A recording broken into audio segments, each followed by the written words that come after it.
20여 년 전 제가 우리 교회 전도사로 지원을 하고 면접을 보았을 때가 생각이 납니다. 그때가 부활주일이었습니다. 저녁 예배 설교를 하고 목양실에서 목사님과 여러 장로님들이 앉아 계신 자리에서 면접을 받습니다. 한참 동안 이것저것 물어보시더라고요. 그 시간이 제게 숨이 막히는 시간 같았습니다. 한참 만에 고난의 시간이 끝이 나고 교회 바깥으로 나왔습니다. 근데 뒤에서 전도사님 하고 누가 부르는데 돌아보니까 사모님이셨어요. 돌아선 제 손에 부활난 계란 2개를 쥐어주시면서 전도사님 꼭 다시 봤으면 좋겠습니다. 이 말씀을 하시는 것이었습니다.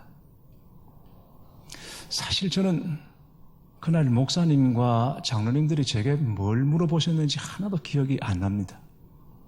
뭘 한참 물어보신 것 같은데 지금 하나도 기억이 안 나고 사모님이 제 손에 쥐어주시던 부활난 2개와 꼭 다시 봤으면 좋겠습니다 하는 이 짧은 한마디가 아직도 제 기억에 생생합니다.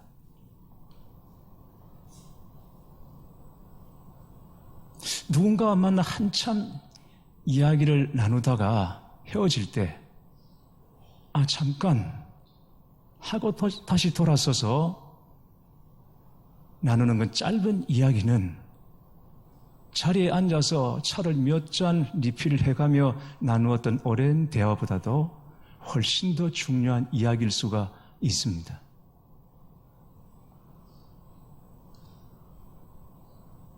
하나님과 두 천사가 아브라함의 장막에 머물러 대접을 받고 난 다음에 이제 다음 목적지인 소돔으로 떠나기 위해서 자리에서 일어나셨습니다.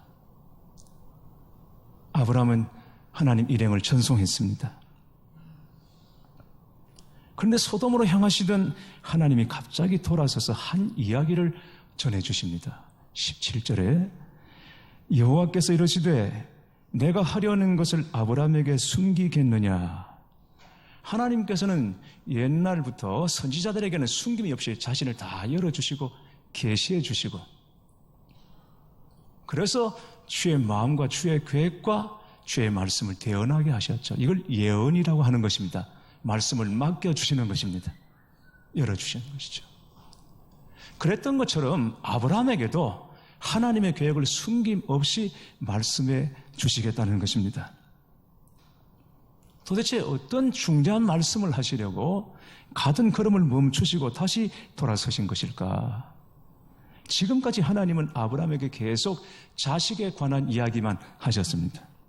그런데 이번에는 지금껏 한 번도 말씀하신 적이 없는 새로운 사실을 말씀해 주시려고 합니다. 20절에서 21절 말씀입니다.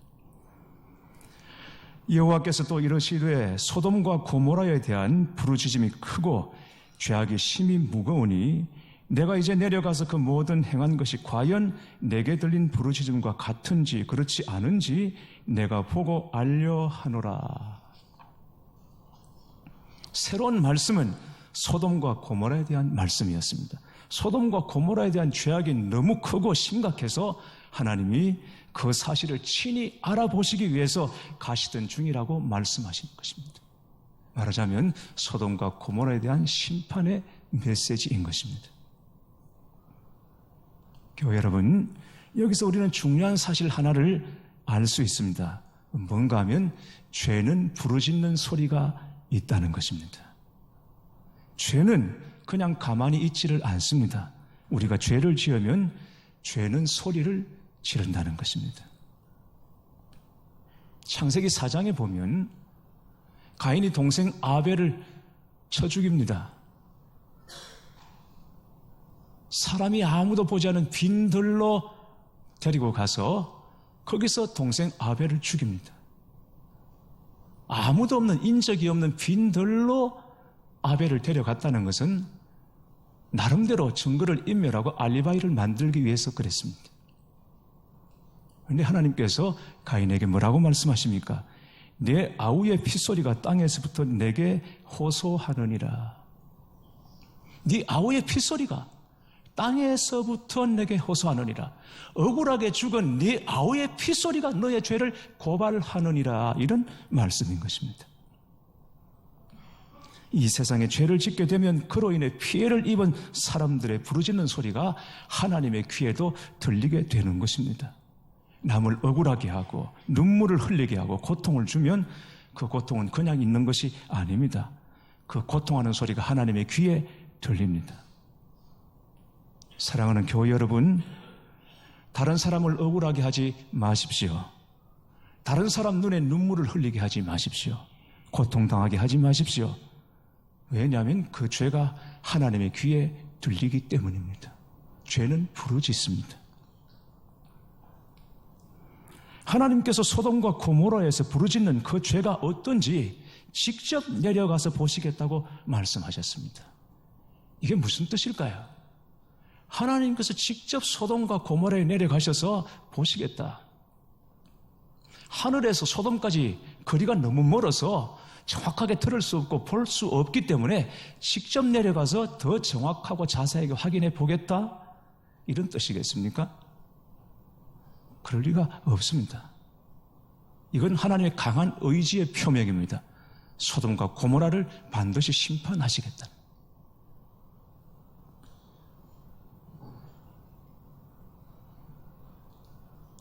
사실 소돔과 고모라의 심판과 심판의 원인에 대해서는 이미 하나님께서 예고하신 바가 있습니다. 창세기 13장 13절에 보면 소돔 사람은 여호와 앞에 악하며 큰 죄인이었더라 그랬습니다. 여러분 어떻습니까? 여러분이 죄를 지으면 바로바로 깨달아집니까? 아, 내가 죄 지었구나. 죄 지은 것이 바로바로 깨달아지고 그 죄에 대하여 책망하시는 하나님의 음성이 여러분의 귀에 들려집니까? 이 양심의 영에 들려지십니까? 하나님께서 나를 책망하시는 것은 차치하고 내가 지금 죄 중에 빠져 있는지조차도 모르는 그런 분들이 혹시 계실지도 모르겠습니다. 하나님은 하나님의 자녀들이 죄를 지으면 죄를 짓자마자 책망하시고 그리고 양심의 가책으로 우리 심령을 괴롭게 하시기 때문에 결국은 그 죄를 토해내지 않고는 견딜 수 없는 상한 마음을 우리에게 허락해 주십니다. 죄로 말미암아 성령님이 우리 안에서 근심하시기 때문에 그 영의 지배를 받는 우리는 견딜 수가 없게 됩니다. 그래서 결국은 그 죄를 토해내게 하시는 것입니다. 그러나 세상 사람들의 죄에 대해서는 그냥 내버려 두시는 것처럼 그대로 방치하는 것처럼 하십니다. 여기에 대하여 어느 목사님이 책을 쓰셨는데 제가 이걸 보니까 참 표현을 잘했다 싶습니다. 뭐냐면 그릇과 쓰레기통으로 비유를 했습니다. 자, 여러분 한번 생각해 보십시오. 여러분이 음식을 담아 먹는 그릇은 그때그때 먹고는 설거지를 하죠. 치우죠. 깨끗이 씻죠.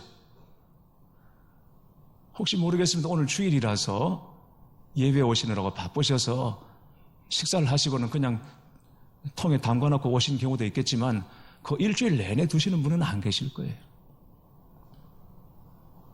저도 제 아내가 해외 사역을 나가는 바람에 오늘 아침은 제가 챙겼습니다. 아이들에게 얘기했습니다.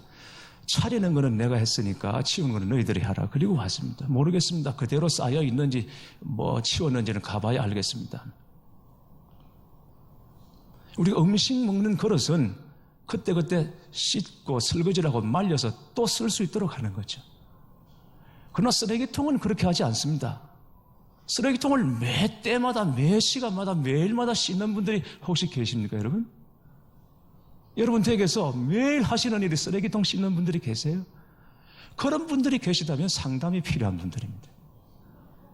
쓰레기통은 그냥 두는 겁니다. 차이도록 두는 겁니다. 그래서 한번 배출할 때, 분리수거할 때 그때 들어오면 씻는 거지 쓰레기통을 매번 그렇게 씻지는 않습니다. 그렇다고 다른 것이죠. 그렇다는 것입니다. 하나님은 자녀들에게는 죄를 깨닫게 하시고 아파하게 하시고 괴로워하게 하시고 그래서 그 죄를 쌓고 못 살도록 토해내도록 만드시지만 하나님이 없는 사람들에 대하여는 쓰레기통처럼 차곡차곡 쌓이게 하시는 것이죠. 그러다가 어느 순간 그 쓰레기통을 버릴 때가 있습니다. 하나님의 심판은 이렇게 임한다는 것입니다. 하나님이 참으시고 침묵하시는 것 같지만 언제까지나 그렇게 참으시고 침묵하시지는 않습니다. 반드시 심판하실 때가 있다는 것입니다. 알파가 있고 오메가가 있다는 것이죠. 그러나 또 한편으로 생각해 보면 하나님께서 직접 내려오셔서 소돔과 고모라의 죄를 보시겠다고 하는 것은 그들의 죄를 확인하시겠다라는 뜻도 있겠지만 또 한편으로는 기회를 주신다는 의미도 가지고 있습니다. 왜냐하면 심판이 쏟아지면 그때는 말씀이 없습니다. 그냥 심판만 있을 뿐인 것입니다. 말씀은 그 전에 하시는 것입니다. 예언도 하시고 경고도 하시고 예고도 하시는 것이죠. 그러나 일단 심판이 쏟아지면 그때는 말씀이 없습니다. 하나님이 침묵하시는 때인 것입니다. 고속도로 운전을 하시다 보면 인터체인지 그리고 출구 표시가 나옵니다. 입간판이 나옵니다. 전방 5km, 전방 3km, 2km, 1km 그리고 마지막 500m가 나옵니다. 그거 놓치면 어떻게 됩니까? 쭉 가야 됩니다. 나오지를 못합니다. 계속 놓치면 어떻게 되죠? 부산에서 서울까지 가는 겁니다. 하나님께서 말씀하실 때 그때는 기회인 것입니다. 5km 전방이다. 3km, 2km 전방이다. 그때는 말씀하시고 출구를 놓치고 나면 그때는 더 이상 5km니 2km니가 없는 것이죠. 그러므로 하나님께서 아브라함에게 소돔과 고모라의 심판에 대하여 말씀하신다는 것은 다시 한 번 더 고모라에 대하여 소돔에 대하여 기회를 주신다는 의미인 것입니다. 이 일 때문에 하나님께서 소돔과 고모라를 향해 가시다가 걸음을 멈추시고 잠깐 그리고 돌아서서 아브라함에게 이 말씀을 하시는 것이죠. 사실은 내가 소돔과 고모라를 심판하러 간다. 거기 죄를 보러 간다. 그렇게 말씀하시는 이유는 다시 한 번 더 기회가 있음을 말씀하시는 것이죠. 니느웨 성은 죄가 너무 관영하고 차여서 심판받는 것이 마땅하지만 그럼에도 불구하고 하나님께서 요나를 억지로 거기를 보내십니다. 어쨌든 물고기 뱃속에라도 집어넣어서 니느웨를 가게 하시고 거기서 선포하게 하고 중보하게 하심으로 니느웨가 다시 살게 된 것처럼 소돔과 고모라가 마땅히 죽어야 하지만 그러나 하나님께서 한 번 더 기회를 주셔서 아브라함으로 하여금 그 사실을 알게 하고 중보하게 하시는 것입니다. 그 땅이 다시 살아날 수 있는 기회를 얻게 하시려는 것이죠. 그래서 돌아서서 말씀하신 것은 다름이 아니라 내가 너를 중보자로 부른다 이런 의미인 것입니다. 소돔과 고모라를 위한 중보자로 내가 너를 부른다라는 뜻인 것이죠. 그런데 아브라함은 하나님께서 소돔과 고모라를 멸망하시겠다고 말씀하니까 놀라서 하나님께 항의를 합니다. 25절 말씀을 함께 보시죠. 주께서 이까지 하사 의인을 악인과 함께 죽이심이 부당하오며 의인과 악인을 같이 하심이 부당하나이다. 세상을 심판하시는 이가 정의를 행하신 것이 아니니까. 하나님께 지금 부당하다는 것입니다. 아브라함은 지금 소돔과 고모라의 실상을 잘 모르고 있습니다. 그래서 멸망시키겠다고 하니까 거기 의인이 있는데 어떻게 악인을 의인과 같이 심판하시겠습니까? 하나님께 항의하는 것입니다. 아마 소돔과 고모라에 대하여 아브라함은 다르게 생각한 것이 있었던 것 같아요. 아무리 저기가 막 엉망이고 부패한 것 같아도 그래도 의인이 어느 정도는 살고 있겠지 이런 생각을 했던 것 같습니다. 그래서 거기 의인이 있는데 그 의인들을 악인과 같이 멸망시키는 것은 하나님 부당합니다. 부당하다는 것이죠. 문제가 없어 보이는 것이죠. 다 의로운 사람처럼 보이는 것이죠. 그렇게 보일 수도 있습니다. 끔찍한 죄를 짓고 TV에 나오는 그 죄인들을 한번 보십시오. 요즘은 죄가 중하면 모자도 벗기고 마스크도 벗기고 모자이크 처리 지우고 그냥 실물 그대로 다 보이지 않습니까? 그때마다 우리가 느끼는 일이 뭡니까? 저 얼굴로 어떻게 저런 죄를 지었을까? 그러니까 죄를 지을 얼굴이 따로 있는 것이 아닙니다. 너무나 평범한 거죠. 볼 때마다 우리가 놀라는 것은 어떻게 저 얼굴로. 현장 검증할 때 주민들이 뭐라고 말합니까?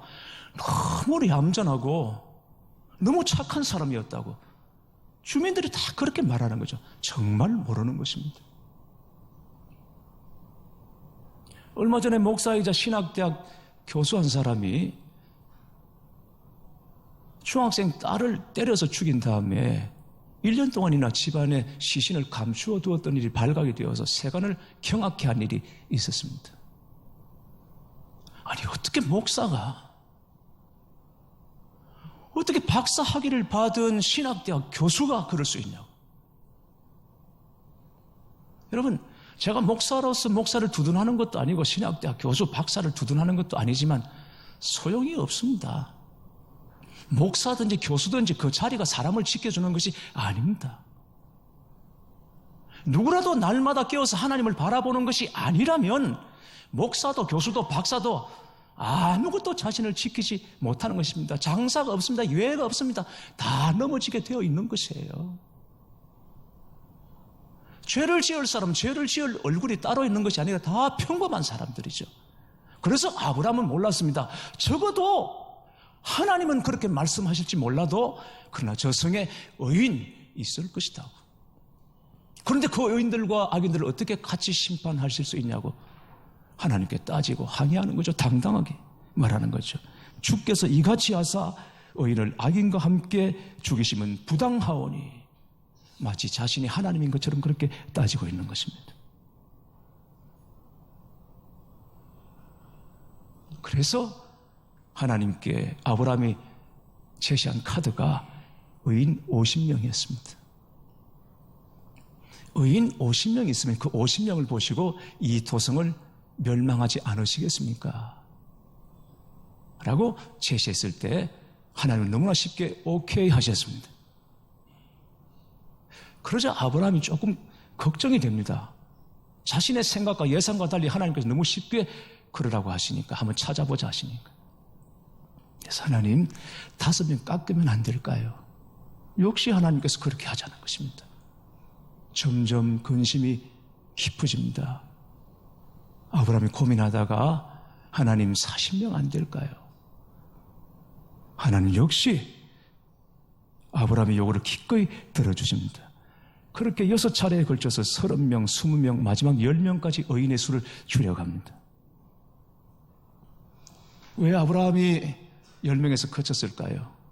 거기서 5명 더 깎고 좀 더 깎을 수 있지 않았을까요? 왜 10명에서 그쳤을까요?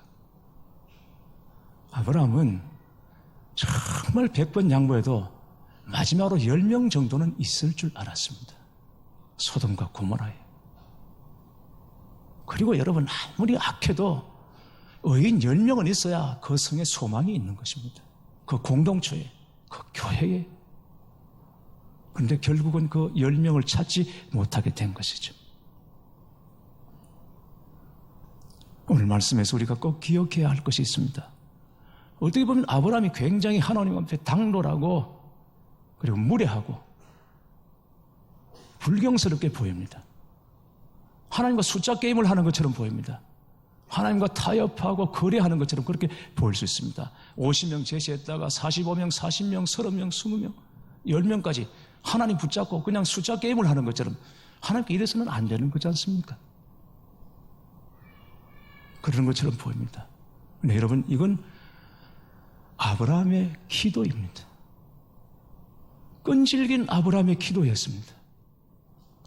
어쨌든 소돔과 고모라에 임하는 그 심판을 막아보려고 마지막까지 애쓰고 실험했던 아브라함의 중보였던 것입니다.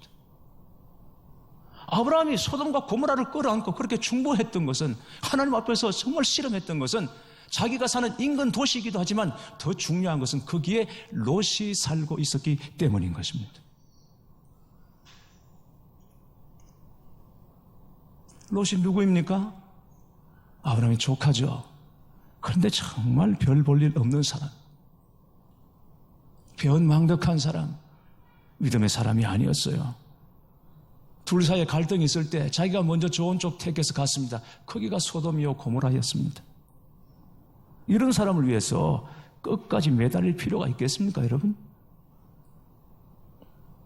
아브라함이 의인 10명을 가지고 마지막으로 하나님 앞에 매달릴 때 그 10명이라는 숫자는 적어도 롯에게 속한 사람 10명은 있을 것이라고 생각했습니다. 일단 아브라함은 롯을 의인이라고 봤던 거예요. 그리고 그에게 속한 10명은 있을 것이다. 그런데 여러분, 롯조차도 믿을 수 없는 처지가 되어버렸던 것이죠. 한번 생각해 보십시오. 아브라함이 하나님께 매달려서 50명, 45명, 40명, 30명, 20명, 10명 이렇게 구할 때 여러분 한번 생각해 보십시오. 아브라함이 어떤 심정이었을까? 하나님 50명, 하나님 45명 안 될까요? 40명 안 될까요? 그렇게 하나님께 기도할 때 아브라함의 심정이 어땠을 것 같습니까? 여러분 비참했을 것입니다. 그렇게 숫자 가지고 하나님께 매달릴 때 아브라함은 너무너무 부끄러웠을 것입니다. 그런데 여러분, 이게 바로 중보자의 모습인 것입니다. 보잘것없고 하잘것없고 가치 없는 일, 또 그런 사람을 위해서 간구하는 것입니다. 내가 이 일을 위해서 진짜 기도해야 하나? 내가 이런 사람까지도 내가 기도해야 되나? 너무너무 비참하죠. 너무너무 부끄럽죠. 그런 기도를 내 입에 내는 것 자체가 부끄러운 일입니다. 그런 마음을 품는 것 자체가 너무 비참한 것입니다. 하나님, 이 기도까지 해야 됩니까? 이 사람을 위해서도 기도해야 합니까? 부끄럽습니다. 비참합니다. 아브라함의 심정이 그랬다는 것입니다. 그런데 예수님은 나 같은 별 볼 일 없는 사람, 실수도 많고 허물도 많고 완악하고 강팍하고 그런 나 같은 존재는 잊어버리셔도 상관없을 텐데도 불구하고 그런 나를 잊지 않으시고 그런 나를 위해 수치당하시고 매맞으시고 온갖 모멸감을 다 맛보셨습니다. 내가 한 것이라고는 주님을 배반한 것밖에 없고 죄 짓는 것밖에 없는데도 불구하고 하나님은 그런 나를 잊지 않으시고 말없이 고난을 당하셨습니다. 그런 나를 위해 십자가에서 중보하셨습니다. 그리고 성령으로 지금도 여전히 동일하게 우리를 위하여 중보하시는 것입니다. 이와 같이 성령도 우리의 연약함을 도우시나니 우리는 마땅히 기도할 바를 알지 못하나 오직 성령이 말할 수 없는 탄식으로 우리를 위하여 간구하시느니라. 아무런 가치도 없고 자격도 없고 정말 생각하면 부끄럽고 비참한 존재인 우리를 위하여 말없이 고난당하시고 모멸을 당하시고 그 십자가 위에서도 저들이 알지 못해서 저렇습니다라고 중보하시다가 지금은 우리 안에서 친히 우리를 위하여 성령으로 간구하시는 분이 성령님이십니다. 하나님이십니다. 교회 여러분, 사랑은 다른 것이 아닙니다. 사랑은 다른 데서 나는 것도 아닙니다. 사랑은 오직 기도에 무릎에서 나는 것입니다. 기도하지 않으면 사랑이 아닙니다. 하나님께서는 아브라함과 말씀을 마치시고 떠나셨습니다. 이것으로 하나님과 아브라함의 대화는 끝입니다. 아브라함은 가슴이 아팠습니다. 하나님 떠나신 다음에. 그러나 그것을 끝이 아니었습니다. 중보기도의 능력은 살아있습니다. 소돔과 고모라는 멸망했지만 롯은 심판 중에 구원을 받았습니다. 중보기도의 성리였던 것입니다. 이 기도의 승리가 여러분에게도 우리 교회에도 충만히 강하게 그리고 위력 있게 우리 모두에게 임하시기를 주님의 이름으로 축원합니다.